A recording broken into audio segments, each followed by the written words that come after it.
எல்லாருக்கும் வணக்கம். இந்த படத்தோட பாடலாசிரியருங்க எல்லாத்தையும் தாண்டி நான் அந்த படத்துடைய ஒரு ஃபேனாக தான் இந்த படத்தை பற்றி பேசணும்னு ஆசைப்பட்டு வந்தேன். அதாவது சமீப காலங்களில் இல்லை ரொம்ப வருஷமாகவே சரி, தமிழ் சினிமாவில் குழந்தைகளுக்கான படம்ங்கிறது இல்லைங்கிற இல்லாமை ரொம்ப நாளாக இருந்துட்டு தான் இருக்குது. உங்களுக்காக தெரியும் நினைக்கிறேன். என் பசங்களை நான் இன்றைக்கி ஸ்கூல்லேருந்து எங்கேயோ வந்துட்டு கொஞ்சம் வெளியில் எங்கேயாவது கூப்பிட்டு போகணுன்னு போய் தியேட்டருக்கு கூப்பிட்டு போனோம் அப்படின்னா நான் வந்து பசங்க விரும்பக்கூடிய படங்கள்னு எடுத்துகிட்டு போய் காட்ட ஆரம்பித்தோம்னா அது வன்முறையான படமாக மட்டும்தான் இருக்குது. படத்தோட பேரெல்லாம் சொல்ல முடிய மாட்டேங்குது. ஏன்னா நம்மளும் இந்த இதே துறையில் இயங்க வேண்டியிருக்கு, இந்த துறையில் இயங்கிக்கிட்டே இருக்கான அடுத்த கட்ட வேலைகளை செய்ய வேண்டியிருக்குங்கிறதுனால. ஆனால் ஒரு சில படத்தில் சொல்லலாம். இப்போ வந்து ஓடிட்டு இருக்கல ஒரு காட்ஸில்லா எக்ஸ் காங்ன்ற படத்துக்கு தான் நானும் என் பையனும் கடைசியாக போயிட்டு வந்தோம். அவன் சந்தோஷமாக இருந்ததை நினச்சி எனக்கு கவலையாக இருந்துச்சு. ஆக்சுவலாக ஒரு பையன் வந்து புள்ள வந்து சந்தோஷமாக இருக்கிறத பார்த்து கவலைப்பட வேண்டிய கட்டாயத்தில் நான் மட்டும் இல்லை, நீங்கள் எல்லாருமே இருக்கீங்க, நம்ம எல்லாருமே இருக்கோம். ரொம்ப வருஷமாக இருக்கோங்கிறது தான் மிகப்பெரிய பிரச்சனையாக இருக்குது. இதை நம்ம தெளிவாக புரிஞ்சிக்க வேண்டிய கட்டாயம் இருக்குது. நம்ம பிள்ளைங்க வந்து இதே சமூகத்தில் தான் வந்து ஒரு குழந்தை அப்யூஸ் பண்ணப்படுது, ஒரு குழந்தையோட முகத்தில் ஆசிட் ஊற்றப்படுது, ஒரு பையன் இன்னொரு பையனை வெட்டுறான், கொல்றான், குத்துறான். அவ்வளோ தூரம் கூட போக வேண்டிய அவசியம் இல்லை. சாதாரணமாக ஒரு பையன் முன்னாடி உட்காந்துருக்கிற பையன் உட்காரதுக்கு முன்னாடி அவன் சேரை இழுத்து விடுற குறைஞ்சபட்ச வன்முறையுமே கூட நம்ம எல்லாருக்கிட்டையும் இயங்கிக்கிட்டு தான் இருக்குது. இதெல்லாம் நடந்துக்கிட்டு தான் இருக்குது. இதெல்லாம் நம்ம பார்த்தும் பார்க்காமலும் கண்டும் காணாமலும் ஒரு ஒரு அவமானப்பட்ட வாழ்க்கை தான் வாழ்ந்துட்டு இருக்கோம். அதற்கு ரொம்ப முக்கியமான காரணம், முக்கியமான ஆட்களாக இருக்கிறது யாருன்னா நம்ம எல்லாருமே. முக்கியமாக இந்த அரங்கில் இருக்கக்கூடிய ஊடகவியலாளர்கள் எல்லாருமே தான் காரணம். நம்ம எந்த படத்தை எடுக்கிறோம், எந்த படத்தை ரசிக்கிறோம், எந்த படத்தை ஊக்குவிக்கிறோம், எந்த படத்தை நம்ம மக்கள்கிட்ட இன்னும் அதிகமாக கொண்டு போய் மேலும் மேலும் சேர்த்துட்டு இருக்கோம், எந்த படத்தை விமர்சிக்காம விடுறோம், எந்த படத்தை அளவுக்கு அதிகமாக விமர்சிக்கிறோம். இது எல்லாமே நம்ம எல்லாரையுமே, நான் வந்து ஒருத்தர் தனியாக சொல்லிடல, நம்ம எல்லாரும் சேர்ந்து தான் செஞ்சுக்க வேண்டிய கட்டாயம் இருக்கு. ஸோ இன்னைக்கு குழந்தைகளுக்கான படங்கள், அதாவது குழந்தைங்களை வச்சு எடுக்கக்கூடிய படங்கள்லாம் குழந்தைகளுக்கான படங்கள் இன்னும் படித்த பெரிய மேதாவிகளை பேசி தீர்றாங்க.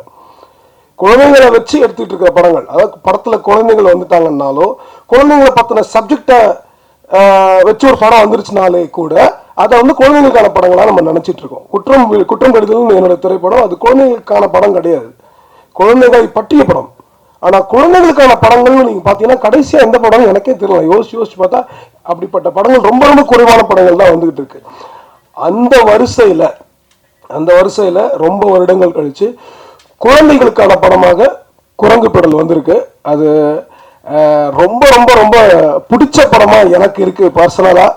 இன்னைக்கு நீங்கள் எல்லாருமே பார்த்துருப்பீங்க. நான் இதை பேச வர்றதுக்கு முன்னாடி குயிக்காக உங்கள் ட்விட்டரில் உங்களுடைய கமெண்ட்ஸ் எல்லாமே பார்த்துக்கிட்டு ரிவ்யூஸு அதோடைய ரேட்டிங்லாம் இருக்குது, அதெல்லாத்தையும் பார்த்துட்டே தான் வந்தேன். அது எனக்கு ரொம்ப சந்தோஷமாக இருக்குது. ஏன்னா ஆக்சுவலாக நீங்களும் என்ன பேசுவீங்க, நீங்களும் என்ன பேச போறீங்கன்றது கேட்கறதுக்காக ரொம்ப ஆசையாக வந்தேன். ஏன்னா இந்த படம் வந்து குழந்தைகளுக்கான படமாகவும் குழந்தைகளை என்டர்டெயின் பண்ணுற படமாகவும் ஒரு நல்ல கதையாகவும் இருக்கிறத தாண்டி ஒரு நல்ல ஒளி ஓவியமாக ஒரு ஒளிக்கூடமாக ஒரு நல்ல இசையாக நல்ல கொண்டாட்டமாக இருக்கிறது எல்லாத்தையும் தாண்டி ரொம்ப முக்கியமான ஒரு விஷயம் இந்த படத்தில் இருக்குது. இந்த படம் வந்து ஒரு பெரிய ஹோப்பை கொடுக்குது. அந்த ஹோப்புங்கிறத வந்து இந்த காலத்தில் எந்த படங்களும் கொடுக்கலங்கிறத ஞாபகம் வச்சுக்கோ. நம்ம எல்லாம் ஞாபகம் வச்சுக்க வேண்டிய கட்டாயத்தில் இருக்கோம்.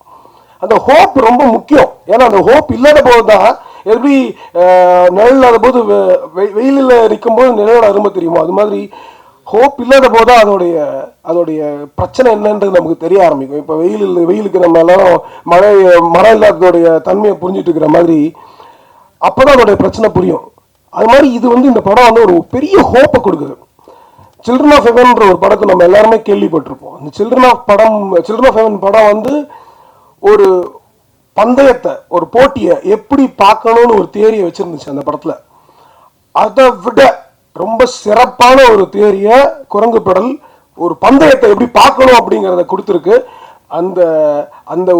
அந்த வித்துக்கு அது ஒரு முக்கியமான ஒரு விதையாக நான் பார்க்குறேன். இது ரொம்ப முக்கியமான விதையாக நான் பார்க்குறேன். அந்த விதை பல்வேறு மக்கள்கிட்ட போய் கொண்டு போய் சேரணும், பல்வேறு குழந்தைங்களுக்கு போய் சேரணும். அதுக்கான அவசியம் இருக்கிறது. ஏன்னா இன்னைக்கு போட்டியை மட்டுமே நம்பி பல வியாபாரங்கள் நடந்துட்டு இருக்கு. அந்த போட்டியை மக்களுக்கு மத்தியில் உருவாக்கி தங்களுக்கு மத்தியில் உருவாக்கி மிகப்பெரிய ஒரு வணிகத்தை செஞ்சுக்கிட்டு இருக்காங்க. அந்த வணிகத்தெல்லாம் அடிக்க வேண்டிய கட்டாயம் இருக்குது. அதற்கு இந்த படம் ரொம்ப முக்கியமான ஒரு வித்தாக இருக்குது. அதையெல்லாம் தாண்டி இதில் இங்கே இருக்கக்கூடிய ஒவ்வொருத்தரும் முதல்ல நடிகர்கள் ரொம்ப சிறப்பான நடிகர்கள். அந்த குழந்தைகளை அந்த குழந்தைகளாகவே வச்சிருந்து அவங்க கிட்டேருந்து வெளியில் கொண்டு வந்ததுக்கு நந்தகுமாருக்கும் இயக்குனருக்கும் நன்றி சொல்லிக்கணும். ரொம்ப சிறப்பான ஒரு நடிப்பை வெளிப்படுத்தியிருக்கீங்க. முக்கியமாக நான் ரொம்ப ரசித்தது எல்லாருமே ரசித்தேன்.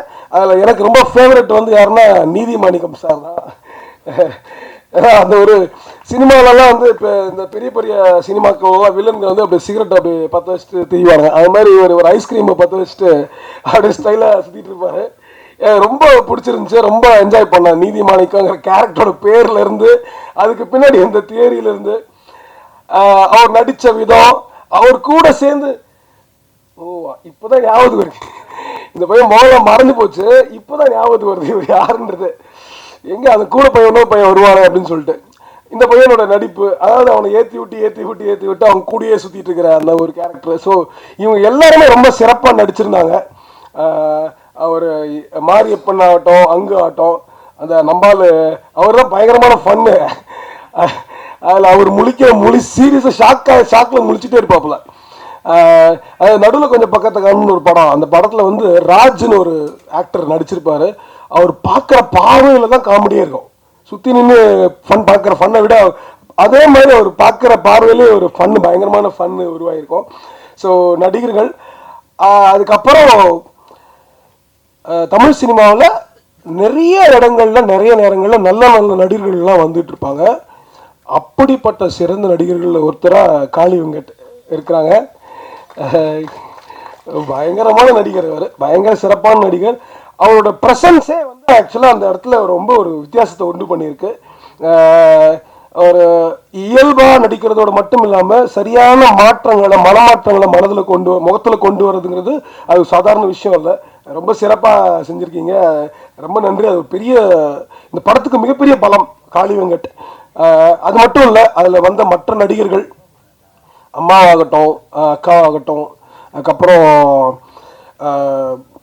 மற்ற நம்ம ஜென்சன்லாம் காமெடி ரொம்ப கேஷுவலாக கையில் வச்சுட்டு திரிகிறாப்புல. அவர் பிரசன்னா, நக்லைட்ஸ் பிரசன்னா அவர்கள் எல்லாருமே அது நடிகர்களாக மட்டும் இல்லாமல் அந்த கதை பாத்திரங்கள் எழுதப்பட்ட விதமே ரொம்ப நல்லா இருக்கு. சாரி, நான் ரொம்ப நேரம் எடுத்துக்கிறேன் நினைக்கிறேன். சுருக்கமாக இது மட்டும் சொல்லிடணும்னு ஆசைப்பட்டேன். கதை பாத்திரங்கள் அங்கதான் அந்த குட்னஸை பற்றியும் நான் பேசணும்னு நினச்சேன். அதாவது ஒரு ஹோப்பை பற்றியும் குட்னஸை பற்றியும் இந்த படம் வெளியில் கொண்டு வந்துட்டுருக்கு. ஒரு வாத்தியங்கிறவன் வகுப்பறையில் எப்படி இருப்பான், வகுப்பறைக்கு வெளியில் எப்படி இருப்பான் அப்படிங்கிற ஒரு விஷயம் ஆகட்டும், ஒரு ஒரு ஒரு ஒரு மிலிட்ரி கதாபாத்திரம் வரக்கூடியவராகட்டும், இல்லை ஒரு குடிகாரராக அதில் யதார்த்தமான ஒரு ஆளாக இருந்ததாகட்டும், இன்னொரு முக்கியமான ஒரு கேரக்டர் இருக்குது. சின்ன வயசுலேருந்தே அப்பா கூடயே படித்து வளர்ந்து இப்போது பப்பட் ஷோ பண்ணிகிட்டு இருக்கிற, அந்த பொம்மலாட்டம் பண்ணிக்கிட்டு இருக்கிற ஒரு கேரக்டர். அந்த பந்தயத்தை பற்றின ஒரு முக்கியமான ஒரு வித்தை அவர் தான் முதல்ல அந்த பையனுக்கு கொடுத்துருப்பாரு அப்படின்னு நான் பார்க்குறேன் அந்த படத்தில். அதுக்கு அப்படி தான் எழுதப்பட்டிருக்கு அந்த கதை பாத்திரம். இந்த பாத்திரங்கள் ரொம்ப ரொம்ப சிறப்பான பாத்திரங்கள். இந்த பாத்திரங்களை குழந்தைகள் பார்க்க வேண்டும், உள்வாங்க வேண்டும். இப்படி உள்வாங்குவது மட்டும்தான் நம்மளுடைய சமூக மாற்றங்கள், நாட்டில் இருக்கக்கூடிய மிகப்பெரிய மாற்றங்கள்லாம் உருவாக ஆரம்பிக்கும். ஸோ அந்த கதை பாத்திரங்களை உருவாக்கின இயக்குனருக்கும் எழுத்தாளர்களுக்கும் நன்றி. அப்புறம் எடிட்டர் அவர்களுக்கும், அப்புறமா பாஸ்கர் எனக்கு நிறைய நீண்ட நாள் நண்பர். இந்த இடத்துல நான் சொல்லிக்கணும்னு ஆசைப்பட்றேன். குற்றம் கடுதலை நாங்கள் எடுத்து முடித்து எல்லாம் வச்சுருந்ததுக்கப்புறம் ஒரு 3 நண்பர்களை கூப்பிட்டு காமிச்சோம். நலன்குமார் சாமி வந்தார், அதுக்கப்புறம் பாஸ்கர் வந்தார், அதுக்கப்புறம் ஸ்ரீனிவாஸ் கவினம் வந்தாங்க. 3 பேர் பார்த்தாங்க. எல்லோரும் பிடிச்சிருந்து பேசிட்டு போகும்போது இவர் மட்டும் எதுவும் பேசவே இல்லை.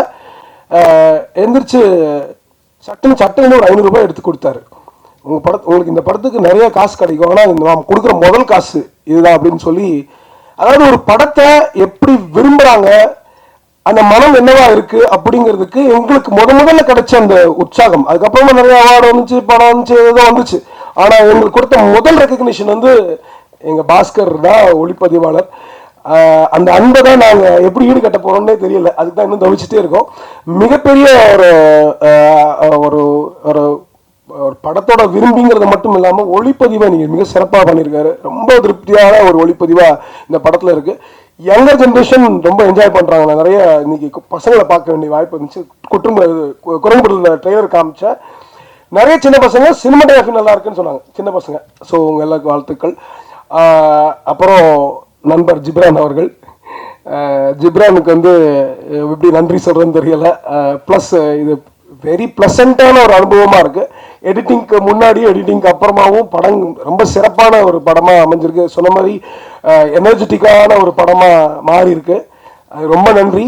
அண்ட் பாடல்களுக்கு உங்களுடைய பாடல், உங்கள் இசைக்கும் பாடல் எழுத வாய்ப்பு கிடைச்சிது. அந்த வாய்ப்புக்கும் ரொம்ப நன்றி.